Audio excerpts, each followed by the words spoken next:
কি আবার বললাম পিক করে নিয়ে আসি কিসে ফোন ধরানো যে ফেসবুকে অফলাইন হোয়াটসঅ্যাপে অফলাইন ফোন ধর ডোন্ট টাচ। কার সাথে কথা বলবা? একটা বেয়াদবের সাথে, একটা অসভ্যর সাথে, অমানুষের সাথে, যার মধ্যে মনুষ্যত্ববোধ বলতে কিছু নাই। যেই মানুষটা তার ভালোবাসার মানুষের বাবাকে রাস্তায় নামায় দেয়, তার সাথে আমি কথা বলবো? কি দোষ করছিল? না বলছো এটা আমার বাবার দোষ ছিল? আরে তোমার মতো ছেলেকে হ্যাঁ বলার মতো কি যোগ্যতা আছে তোমার মধ্যে? আমার বাবা কেন, পৃথিবীর কোনো বাবা তোমাকে মাইনে নিবে না, হ্যাঁ বলবে না। আমি তোমার এই চেহারা তোমার জীবনে দেখতে চাই কোনোদিনও না। আমি তোমাকে জাস্ট ঘৃণা করে তোমাকে আমি একদম পুলিশে ধরাই দিব।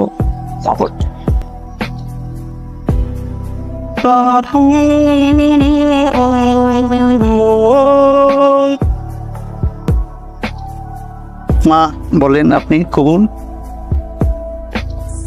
বলো বলো বলো কবুল বলো বলো না তোমার বাবার খুঁজে বের করা সুপাত্রকে কবুল বলো। সরি আঙ্কেল ডিস্টার্ব করলাম। আপনি তো কোনোভাবে আপনার মেয়ের সাথে আমার বিয়ে দিতে চান না কেন? আমি তো বেয়াদব সুপাত্র না তো আঙ্কেল। আপনি ঘুরে ফিরে দিন শেষে আপনার মেয়ের জন্য একজন রেপিস্ট নিয়ে আসছেন। কি বলতেছো তুমি? কে রেপিস্ট? 2003 সালে স্কুল পড়ুয়া একটা মেয়েকে 6টা ফ্রেন্ড নিয়ে ধর্ষণ করে, আর সেই 6 জন জানোয়ারের বাচ্চার ভিতরে এই জানোয়ারের বাচ্চা একজন। জুলাই মাসে মালয়েশিয়া চলে যায় পলাতক ভাবে, 13 বছর পরে দেশে আসে।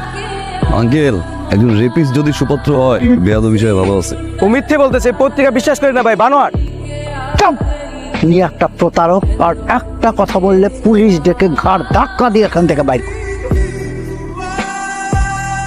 তোমার কারণে আমার মেয়েটা আজকে একটা বিপদের হাত থেকে রক্ষা পায়। আমি তোমাদের সাথে সত্যি অন্যায় করছি আর তোমাকে ছোট করেছি। তুমি সত্যি আমার মেয়েকে ভালোবাসো। তোমাদের বিয়েতে এখন আমার আর কোনো আপত্তি নেই।